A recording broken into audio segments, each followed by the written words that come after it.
여러분, 보험 리모델링 사기 절대 당하시면 안 돼요. 부탁이에요.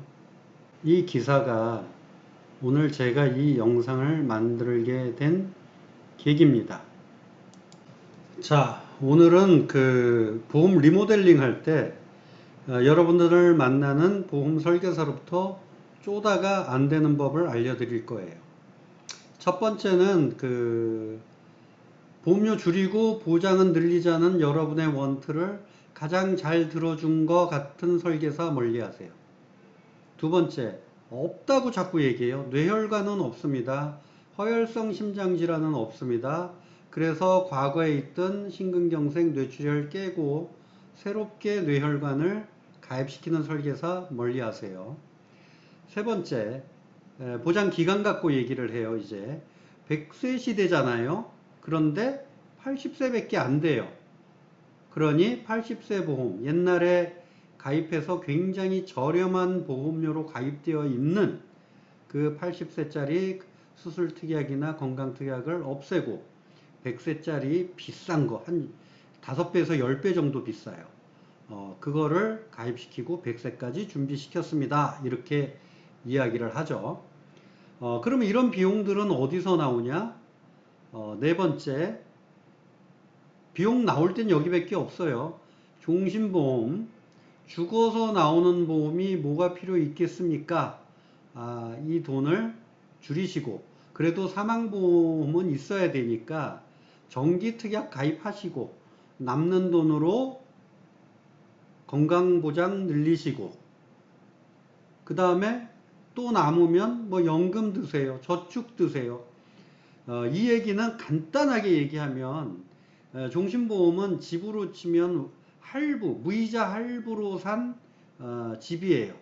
근데 그 집을 팔아서 월세, 정기보험, 월세로 가고 남는 돈으로 소고기 사 먹는 거예요. 그러니 그럼에도 불구하고 피치 못하게 그렇게 해야 된다면 만족하시면 안 되죠. 집을 판 서름을 가지면서 리모델링을 했어야죠. 보험료 1번, 보험료 줄이고 보장 늘어난 게 아니에요. 내 자산을 팔고 그 판 자산으로 소멸성 보험들을 잔뜩 들은 거예요. 그래서 소고기 사 먹고 끝난 거예요. 그 다음에 다섯 번째는 뭐냐면 제일 공격하기 쉬운 거예요. 변액 유니버셜 종신보험. 종신보험 중에 변액하고 확정이 있죠.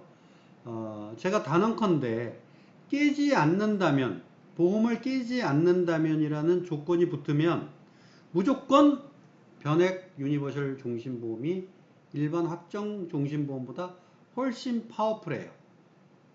단 해약 환급금에서 깼을 때 확정 종신보험의 예정 이율보다 수익률이 낮을 경우 그때 유일하게 불리하게 되는 거예요. 그러니까 깨지 않는다면 무조건 유리하다 이렇게 생각하시면 되고, 이것은 제가 별도의 영상으로 만들어 드릴 거예요. 자, 여러분 명심하세요. 보험료 줄이고 보장 늘린다 사기, 절대 그런 일이 일어나지 않아요. 그리고 예전에 보험회사들이 계리를 잘못해 가지고 보험료가 소멸성 건강특약 같은 경우 굉장히 저렴해요. 그거를 만기가 80세니 보장금액이 작다느니 뭐가 빠져 있다느니 해서 멸실시키고 해약시키고 새롭게 높은 사업비가 들어가 있는 건강특약으로 전환시키는 거, 이 행위 절대 하면 안 돼요. 그래서 이런 계약들, 이런 리모델링은 언제 일어나냐? 담당 설계사가 잘 지키고 있는 계약에선 별로 일어나지 않아요. 담당 설계사가 계약을 하다가 그만두거나 또는 담당 설계사가 이 회사에서 저 회사로 옮겨갈 때, 이럴 때 이런 일들이 자주 일어나거든요. 여러분들 명심하셔가지고 위에 5가지 사항을 얘기하고 보험을 깨서 옮기는, 쉽게 얘기하면 보험 돌려막기, 카드 돌려막기, 이런 설계사 조심하셔야 돼요. 물론 여러분들을 만나서 기존 보장은 이렇습니다. 이런 부분은 좀 부족합니다. 그래서 이런 보장을 조금 채우기 위해서는 보험료가 요만큼 상승됩니다. 뭐 이렇게 얘기하는 설계사를 나쁘다고 볼 수는 없죠. 아니면 여러분이 선택해서 그래, 내가 집 팔아서라도 나는 그 건강보장을 늘리고 싶어. 이런 선택의 문제에 여러분이 빠진다면 그것은 제가 뭐라고 할 수는 없습니다. 그런데 여러분들이 모르는 상태에서 자산을 매각해가지고 월세로 가는 거, 그래 놓고 만족하는 거는 정말 안 되는 일입니다. 여러분들 명심하세요. 보험 리모델링에서 우리 더 이상 쪼다대지 맙시다. 감사합니다.